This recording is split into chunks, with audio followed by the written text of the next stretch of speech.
Hola, ¿cómo están? Sean bienvenidos a esta clase de microbiología. Es una clase que va a estar subida para mi canal de YouTube principal, pero también va a servir de referencia para los alumnos que van a optar por seguir un curso de microbiología particular que está publicada en todas mis redes sociales. Bueno, el curso de microbiología es uno de los cursos más importantes en el ámbito de las ciencias biológicas. Como ustedes saben, las ciencias biológicas hoy en día ya son más que medicina y enfermería que eran las ciencias convencionales. Hoy en día, por ejemplo, tenemos la tecnología de los alimentos y la biotecnología, por ejemplo, en donde el control de los microorganismos es sumamente importante. Por ejemplo, hablar de microbiología en la ingeniería en alimentos es sumamente relevante porque imagínense tener un pan contaminado con un microorganismo. Sería algo fatal. Entonces, en el contexto de la biotecnología también, imagínense una vacuna que debe estar estéril con un microorganismo patógeno. Entonces, es un tema bien relevante cuando estamos hablando del ámbito de la microbiología. Entonces, voy a comenzar a explicarles un poquito desde las bases de la microbiología. Y eh, antes de esto nosotros podemos hablar de la historia de la microbiología y temas importantes, pero quiero hacer énfasis en lo que vendría a ser la teoría celular, ¿sí? Esta clase va a estar 100% enfocada en la célula procariota, que no es una célula como cualquier otra, ¿no? Sabemos que hay células eucariotas y procariotas, pero las procariotas hoy en día juegan un papel muy importante en todo el ámbito de salud global, ¿sí?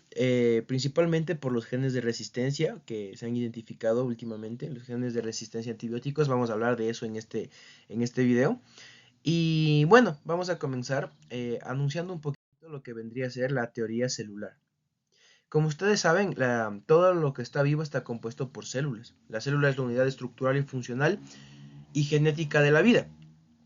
En las células se encuentra el DNA de los organismos y se encuentra toda la información genética, o sea, todo lo que nuestros antepasados toda la información genética de nuestros antepasados está codificado en lo que vendría a ser la estructura celular. Y cuando hablo de estructura celular, no quiero solamente referirme a las células animales, ni a las vegetales, sino a las procariotas. Aunque ustedes no lo crean, y muchas de las personas que van a ver este video tal vez ya vengan con un conocimiento previo, pero las plantas también tienen DNA, las bacterias también tienen DNA, ¿sí? Entonces, toda esa información está codificada en la célula. Independientemente si es que es una célula eucariota o procariota, toda la información genética va a estar dentro de la célula. Entonces, la célula es una maquinaria también. En el contexto de la bioquímica, que también es un tema fascinante, podemos hablar de que todo el desarrollo energético a nivel celular y a nivel metabólico ocurre en la célula. Cuando estamos hablando de células eucariotas ocurre en la mitocondria, pero cuando estamos hablando de células procariotas, este procedimiento ocurre en el citosol. Entonces, vamos a ir debatiendo un poquito eso a lo largo de la clase. Bueno, tenemos diferentes tipos de células, ¿no? Esta explicación no va por ese camino, pero ustedes tienen que tomar en cuenta que hay diferentes tipos de células, células epiteliales, células sanguíneas, células neuronales en el contexto de las personas, y lo mismo pasa con las especies vegetales y las especies procariotas. Entonces, nosotros podemos definir dos diferentes tipos de células, las células procariotas y las células eucariotas. Diferencia principal entre estos dos tipos de células, que la célula procariota no tiene un núcleo definido y la célula eucariota sí. Aquí les voy a señalar con el láser. Fíjense que este de aquí vendría a ser el núcleo celular y aquí no hay núcleo celular en la célula procariota. Em, ¿Qué más podemos tomar en cuenta? Podemos tomar en cuenta que la célula eucariota tiene muchos más organelos celulares que la célula procariota, ¿sí? Tenemos mitocondrias, tenemos aparato de Golgi, entre otros, que la célula procariota no tiene, ¿sí? Entonces, Se podría decir que la célula procariota es una estructura un poco más simple que la célula eucariota. Pero no por eso, no es que sea no tenga mecanismos complejos de replicación, no tenga mecanismos complejos de reproducción, ¿sí? Entonces, hoy vamos a enfocarnos 100% en saber qué pasa con estas células procariotas. Entonces, miren, aquí les he dejado una pequeña tabla comparativa entre las características de las procariotas y de las eucariotas. Vamos a ver qué pasa con estas características en diferentes estructuras celulares. Por ejemplo, la más relevante es la del núcleo. El núcleo no está definido para procariotas, solamente tienen una región nucleoide, que es en donde va a estar enredado el material genético. En el caso de las eucariotas sí hay un núcleo definido y está definido bajo una membrana, que es el núcleo celular.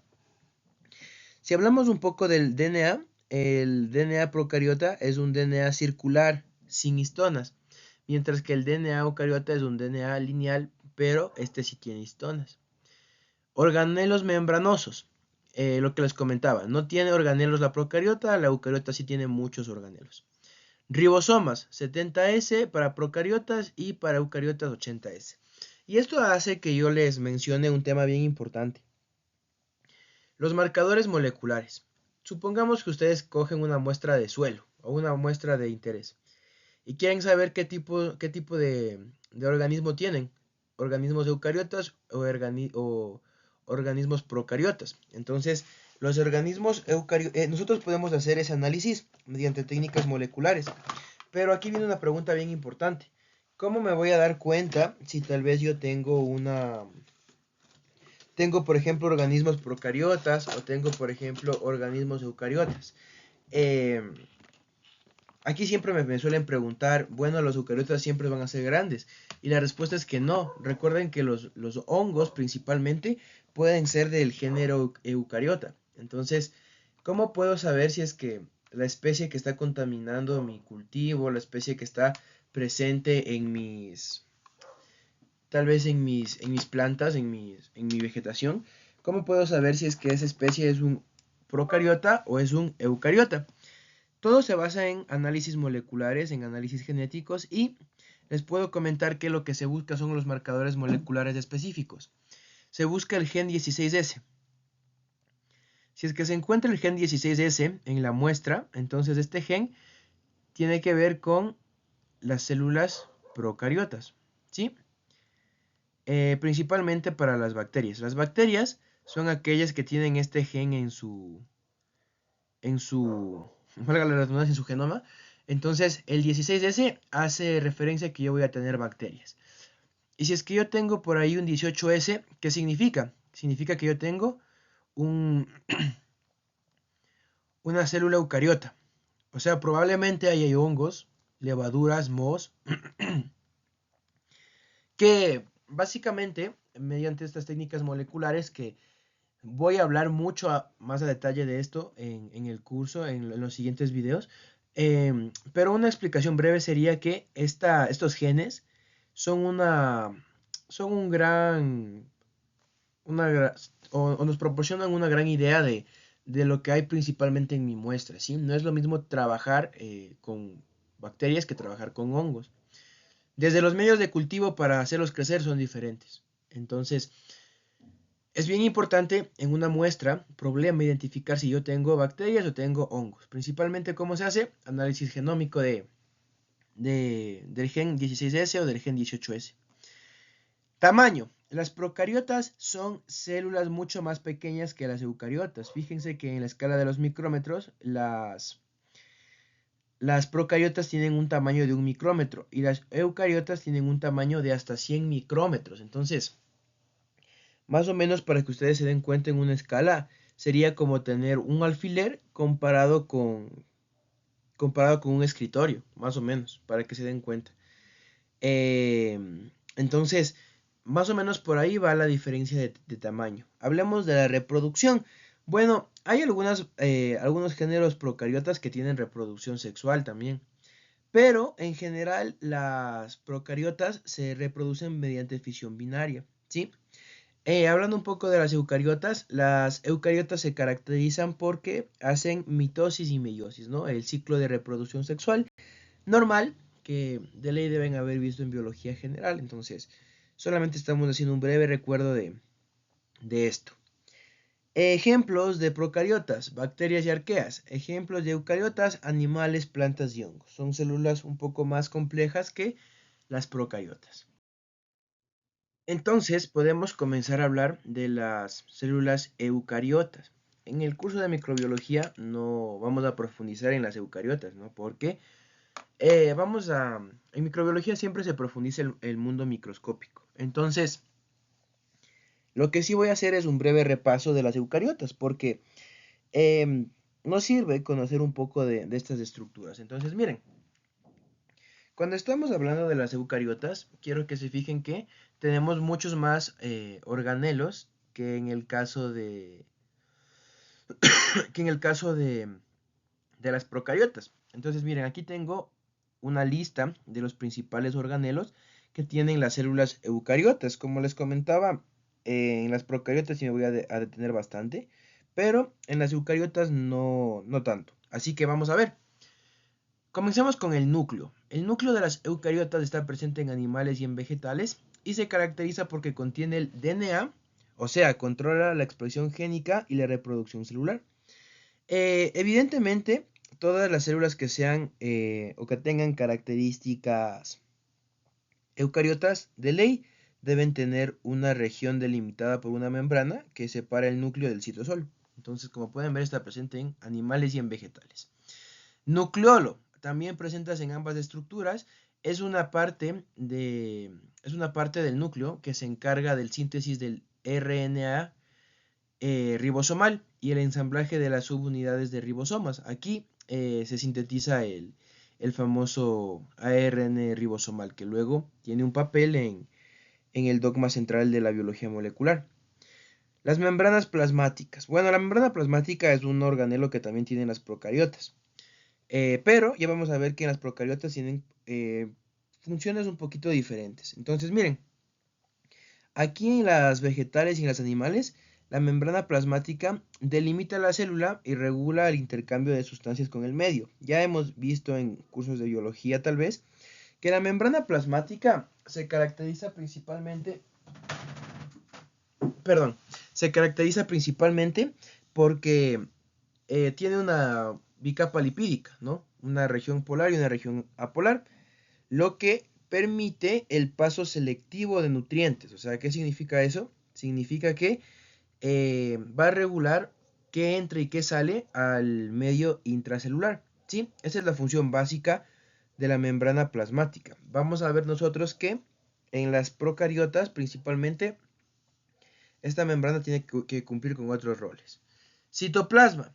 Bueno, el citoplasma también es un organelo general entre todas las células y básicamente es el medio acuoso donde se encuentran los organelos, ¿sí? Entonces, también se le conoce con el nombre del medio intracelular porque ahí es en donde van a estar presentes todos los organelos. Ribosomas, importantísimo. En los ribosomas es en donde ocurre la síntesis de proteínas. Recuerden que toda nuestra maquinaria genética se basa en la síntesis de proteínas, el famoso dogma central de la biología molecular, ¿sí? La transformación o la codificación de ADN en proteínas, que ya vamos a profundizar en las procariotas, ocurre dentro de las unidades ribosomales. Retículo endoplasmático rugoso. Bueno, en el retículo endoplasmático rugoso principalmente ocurre el transporte de proteínas. Tenemos también el retículo endoplasmático liso. Ahí es donde se sintetizan los lípidos principalmente. Y también se genera la detoxificación de sustancias. ¿Qué significa la palabra detoxificación? Técnicamente significa la liberación de sustancias que la célula ya no necesita.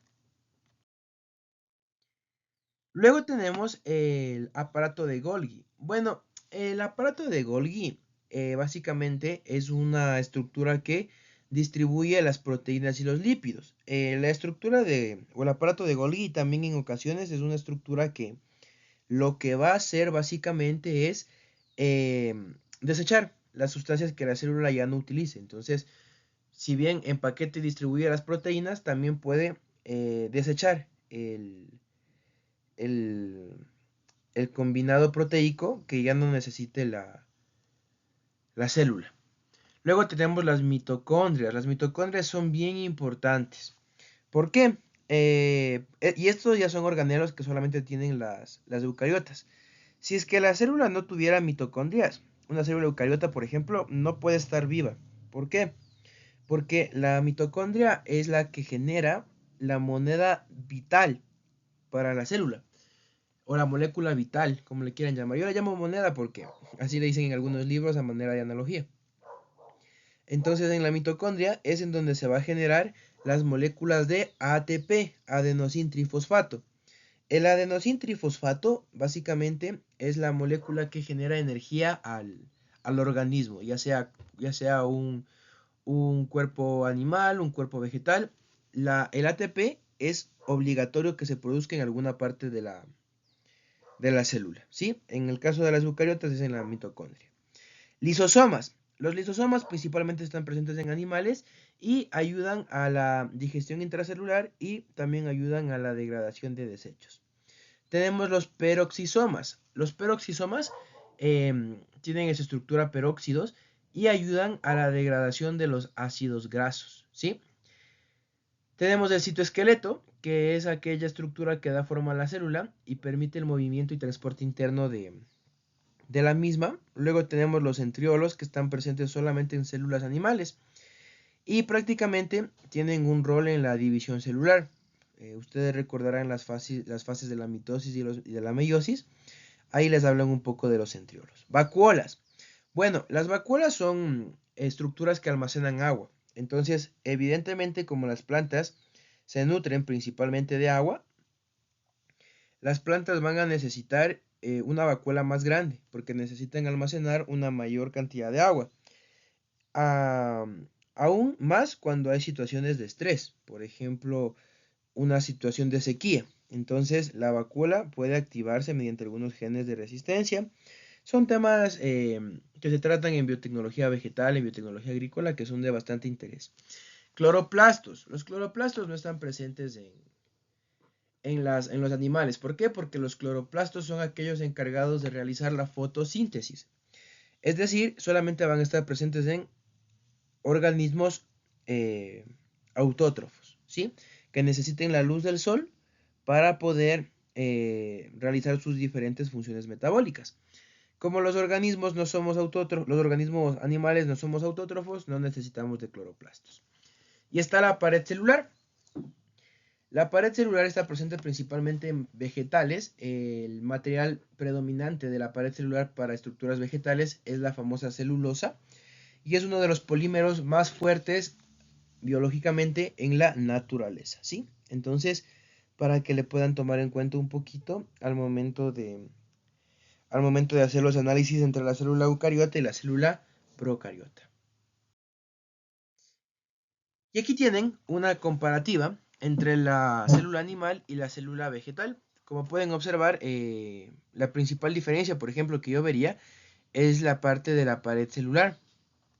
Sí, que como yo les decía, está hecho de celulosa principalmente.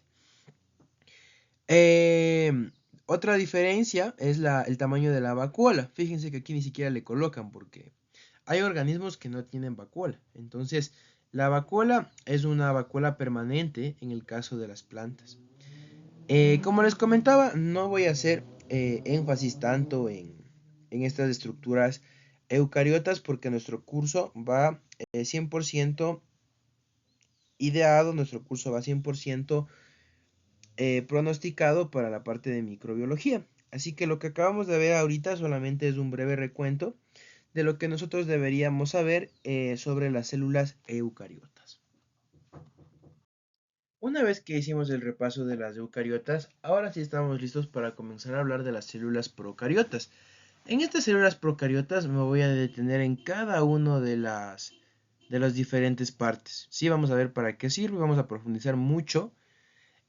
¿Por qué son importantes o por qué son relevantes estudiar estas partes en la microbiología? Entonces, miren, tenemos todas estructuras están presentes en la célula procariota: pared celular, membrana plasmática, citoplasma, nucleoide, plásmidos, ribosoma, cápsula, flagelos y pili. E inclusiones, que ya les voy a explicar esta parte. Entonces, miren, hay unos 5 organelos, bueno, no les llamemos organelos, hay unos 5 estructuras celulares que son exclusivos de la célula procariota. Vamos a ver por qué. Comencemos con la pared celular. ¿Sí? Entonces, bueno, aquí está un poco de la estructura de la pared celular para que le podamos ir revisando. ¿Sí?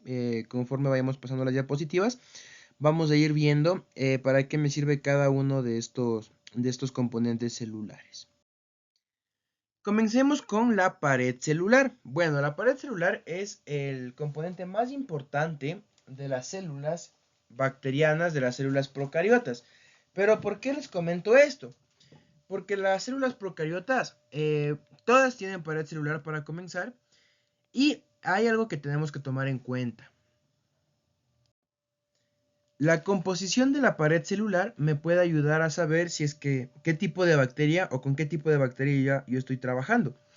Y todo esto se basa en la estructura que tienen esta pared celular. Entonces, miren, la pared celular es una estructura rígida que rodea la membrana plasmática de la mayoría de células procariotas. ¿Y cuál es la función principal? Dar forma a la célula, proteger y evitar la lisis osmótica. Eso quiere decir que el papel fundamental de esta pared celular es evitar que la célula reviente por el exceso de agua. ¿Y por qué les digo que es importante el material de la pared celular? Porque en las bacterias gram positivas es una pared celular más gruesa y está compuesta principalmente por peptidoglicano, ¿sí?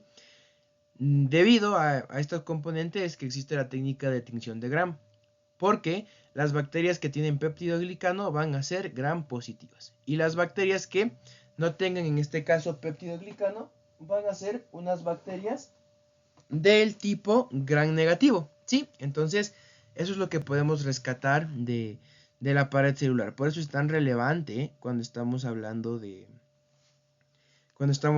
estructuras celulares. Y aquí ustedes pueden ver una imagen ilustrativa de qué es lo que pasa con las gram positivas y con los gram negativas. No es que las gram negativas no tengan peptidoglicano, sí tienen, pero tienen una fina capa, ¿sí? La estructura mínima de peptidoglicano en las gram negativas está cubierta por la membrana plasmática y por otras membranas compuestas principalmente por proteínas y otros polisacáridos, ¿sí?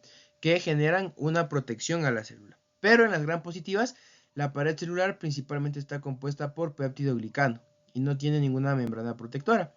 Y aquí tienen la estructura molecular de lo que vendría a ser el peptidoglicano, ¿no? Y como pueden ver, es una molécula bastante compleja que puede tener el papel de recubrir o de solventar todas estas estructuras, ¿sí? Principalmente las gram positivas. Así que ya saben cómo diferenciar una gram positiva y una gram negativa. Principalmente observando su pared celular. El principal objetivo de la pared celular es lograr un sostén, lograr una protección de la célula y protegerla de la lisis osmótica.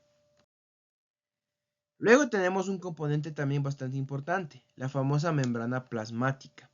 La membrana plasmática se podría decir que tiene la misma estructura que las células eucariotas. Tiene la bicapa lipídica, ¿sí? Que va a generar el paso selectivo de nutrientes. Pero miren, aquí en la imagen podemos ver una estructura que recibe el nombre de estructura opanoide. El opanoide, como pueden ver, es una molécula lipídica que se encuentra en la membrana plasmática y es exclusiva de las células procariotas.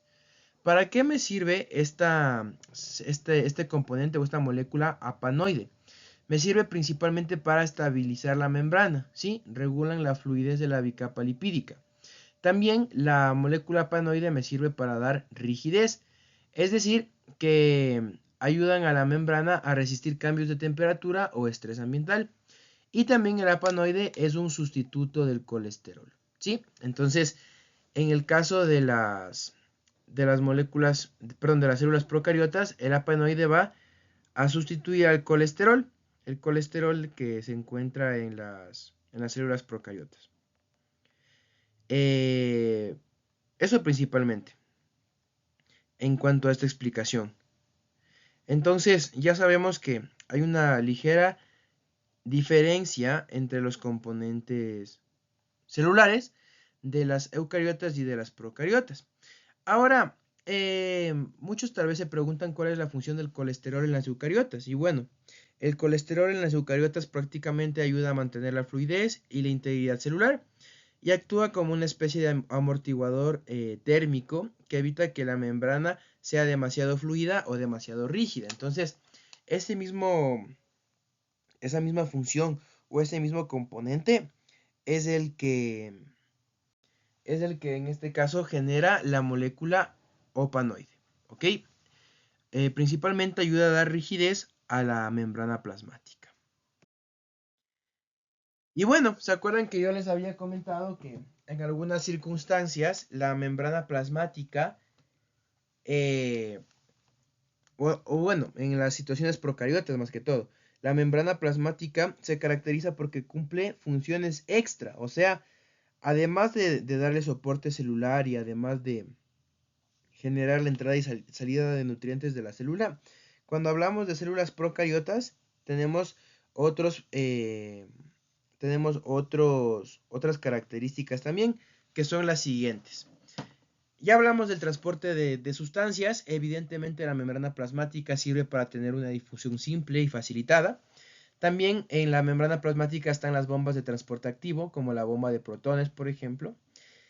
Y también tiene sistema específico de transporte, como por ejemplo las permeasas, que facilitan el transporte de nutrientes. Pero la membrana plasmática en células procariotas ocupa un papel fundamental en el metabolismo energético. ¿Por qué? Porque como ya saben, las procariotas no tienen mitocondrias. Entonces, básicamente, lo que va a hacer en este caso la membrana es ayudar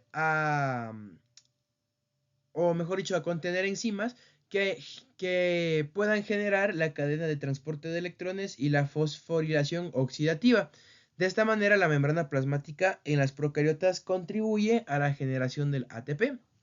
Y como ustedes pueden observar, en bacterias fotosintéticas o autótrofas, va a ayudar también a lo que vendría a ser la fotosíntesis. Entonces, la membrana plasmática para organismos procariotas es bien importante porque le va a ayudar a sintetizar también moléculas energéticas. También puede ayudar a la síntesis y a la secreción. Como pueden ver ahí, la membrana plasmática también tiene un rol en la biosíntesis de la pared celular y también permite la secreción de toxinas y enzimas hacia el exterior celular.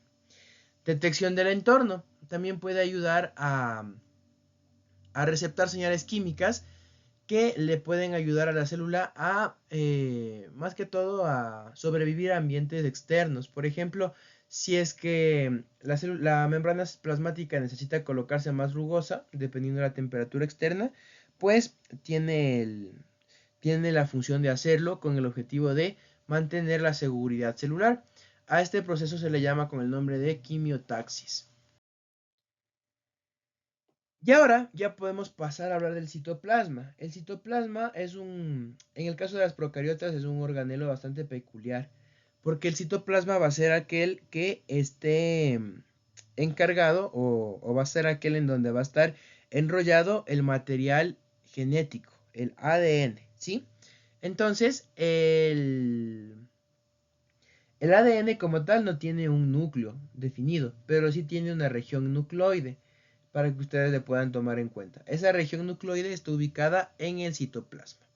Y también en el citoplasma van a estar ubicados los gránulos de reserva. Estos gránulos de reserva son básicamente depósitos de reserva de algunas sustancias intracelulares. Como no hay organelos, como en las estructuras eucariotas, estas moléculas se agrupan en forma de gránulos a lo largo del citoplasma. Y ya es hora de hablar un poco de la región nucleoide. La región nucleoide va a ser el lugar donde esté el material genético de la bacteria o de la célula procariota que estemos trabajando. No hay una membrana, así que este material va a estar disperso por el citoplasma, ¿sí? Y bueno, ya hablamos de que hay una región nucleoide que va a tener ADN y ARN, pero hay una región de la bacteria que también tiene material genético. Esta región es el plásmido y nosotros vamos a profundizar bastante esto. El plásmido, ¿qué es? Como ustedes pueden ver en la diapositiva, se diferencia mucho del ADN bacteriano, porque el plásmido siempre está enrollado en forma, bueno, no enrollado, siempre está en forma de círculo. El ADN del plásmido es un ADN extracromosómico. ¿Qué quiere decir eso? Que no forma parte del cromosoma bacteriano. Y generalmente el plásmido porta genes que no son esenciales para la vida de la bacteria. Eso quiere decir que, por ejemplo, va a tener aquí un gen de resistencia a antibiótico. Y ese gen no es esencial para que la bacteria sobreviva, pero sí le genera protección. Así que en el plásmido generalmente se encuentran genes adaptativos que la bacteria va incluyendo en su material genético cuando se ve sometido a condiciones de estrés. Y aquí ustedes tienen 5 puntos importantes que tienen que tomar en cuenta del plásmido. Por ejemplo, la primera es que el plásmido permite a la bacteria sobrevivir en presencia de antibióticos. Como les comentaba anteriormente, el plásmido genera una resistencia, o el plásmido es el encargado de portar el gen de resistencia a los antibióticos. Entonces, si es que, por ejemplo, una bacteria ya sobrevivió a penicilina, esa información genética queda guardada en el plásmido. Y lo que va a hacer técnicamente es ayudar a que ayudar a la bacteria, ¿no? A que en la próxima infección ya sea más resistente, en este caso, a lo que viene a ser la dosis de antibiótico. Entonces, técnicamente, eso es lo que va a realizar eso es lo que va a realizar en este caso el plásmido. Va a aportar estos genes que ayudan a la resistencia, ¿no? Esto también es importante. Los plásmidos se pueden transferir entre bacterias mediante un proceso que se llama conjugación bacteriana, que les explico en la siguiente diapositiva. Esto ayuda a que las cepas cada vez se hagan más resistentes porque pueden unir su pili, que es una estructura celular que ayuda al intercambio del material genético. Entonces, con eso técnicamente podemos concluir que la resistencia a los antibióticos es una resistencia un poco más fuerte, porque puede transferirse mediante conjugación bacteriana. Aquí en el plásmido, como yo ya les he comentado a lo largo de la clase, va a haber genes que ayudan a degradar compuestos inusuales, por ejemplo, y por eso es que las bacterias se pueden involucrar en ambientes de condiciones extremas, porque puede ser que dentro del plásmido haya genes que puedan degradar hidrocarburos, metales pesados, entre otros componentes contaminantes, halógenos, compuestos clorados, ¿sí? Entonces, para que le puedan tomar en cuenta. Y podemos hablar un poco de la conjugación bacteriana. Miren cómo se da la conjugación bacteriana. La conjugación bacteriana es un proceso en donde los pili, que, que son organelos de las células procariotas, se unen. Se unen dos pilis de dos diferentes bacterias. Y en este caso, el plásmido va a través de la ADN polimerasa y de un proceso que es muy especializado, es muy técnico, que lo vamos a hablar en el curso de manera más profunda. El DNA, el DNA del plásmido se puede transportar al, a la otra bacteria mediante conjugación bacteriana, ¿sí? Y luego esta molécula se convierte en un antiguo donante. ¿Por qué? Porque ya donó su DNA. Y la bacteria que adquirió el plásmido se genera un nuevo donante y va a estar buscando otra bacteria para poder intercambiar sus pili o juntar sus pili y poder intercambiar sus plásmidos, ¿no? Luego también tenemos lo que se conoce como los famosos ribosomas. ¿Qué son los famosos ribosomas? Ya hablamos un poco de estos en las eucariotas. En las procariotas también el ribosoma va a ayudar a la síntesis de proteínas. Entonces, aquí en el ribosoma es en donde se va a generar el dogma de la biología molecular, ¿sí? El ADN va a transformarse en ARN y el ARN se va a transformar en una proteína. El proceso en el que el ADN se transforma en ARN se llama transcripción Y el proceso en el que el ARN se transforma a proteínas se conoce como traducción, que es un proceso que también lo vemos de una manera más profunda en el curso, ¿sí? Es todo una serie de pasos este dogma central. Interviene el ARN mensajero, el ARN de transferencia, pero al ser una clase netamente expositiva, vamos a dejarle explicado todo de manera general. Ustedes aquí en esta clase van a ver que todo está explicado de manera muy general, porque la parte profunda la vemos netamente en el curso premium, se podría decir. Entonces, estamos viendo todo de manera muy general. El dogma central ocurre en la parte ribosomal. Y luego tenemos la cápsula o cápside. Esta cápsula o cápside también ayuda a que las bacterias sobrevivan. Entonces, no todos los microorganismos sintetizan cápsulas. Generalmente se genera esta cápsula cuando los microorganismos están sometidos a un proceso de estrés, ¿sí? Entonces, lo que hace la cápsula básicamente es proteger a la pared celular. Y la cápsula es un problema cuando estamos hablando de procesos de infección. ¿Por qué es un problema cuando estamos hablando de procesos de infección? Porque técnicamente la cápsula, y eso lo explico en la siguiente diapositiva, tiene estas funciones. Para comenzar, la cápsula retiene agua y evita que las bacterias se queden en ambientes hostiles. O se sequen, perdón, en ambientes hostiles. ¿Qué pasa? Que cuando una bacteria infecta nuestro sistema respiratorio, por ejemplo, la cápsula evita que esta bacteria se degrade, para comenzar. Entonces, miren, protege a la bacteria de la fagocitosis. ¿Qué es la fagocitosis? Es lo que nuestro cuerpo hace como respuesta inmune para degradar a las bacterias. Entonces, si es que entra una bacteria con cápsula, va a ser más difícil degradarla mediante fagocitosis. Por lo tanto, se hace una bacteria más difícil de combatir. Dificulta el acceso de anticuerpos y complemento, que bueno, es un paso general o un paso consecutivo a la fagocitosis. Facilita la fijación a superficie y tejidos, lo cual es clave en infecciones, porque claro, si es que a la cápsula le es más fácil introducirse en nuestros pulmones, en nuestros bronquios, por ejemplo, va a generar una infección mucho más fuerte. Y finalmente puede almacenar ciertos compuestos que luego sirven como fuente de carbono y energía. Y para terminar, vamos a ver la estructura del pili. Aquí tienen una micrografía. Y en el pili ustedes pueden ver que son esta especie de pelos que tienen las bacterias. ¿Cuál es la principal función? Ayuda principalmente a las bacterias a adherirse a superficies, pero también ayuda a realizar la conjugación bacteriana. ¿Sí? Tenemos dos tipos de pili, los pilis de adhesión y los pilis sexuales. Los pilis sexuales son los que pueden transferir material genético y los pilis de adhesión son los que actúan como ganchos para poder adherirse a superficies. ¿Sí? Entonces, bueno, esto ha sido una breve explicación de los componentes celulares. Como les comento, es un prólogo de lo que generalmente explico en el curso premium de microbiología, que es un curso que hablamos de diferentes temas. Y generalmente hablamos de temas más actuales, como la resistencia a los antibióticos y la transferencia genética horizontal. Hablamos mucho de las herramientas bioinformáticas. Entonces, bueno, espero que este contenido les haya sido útil para las personas que lo van a ver en YouTube. Muchas gracias por ver el video completo.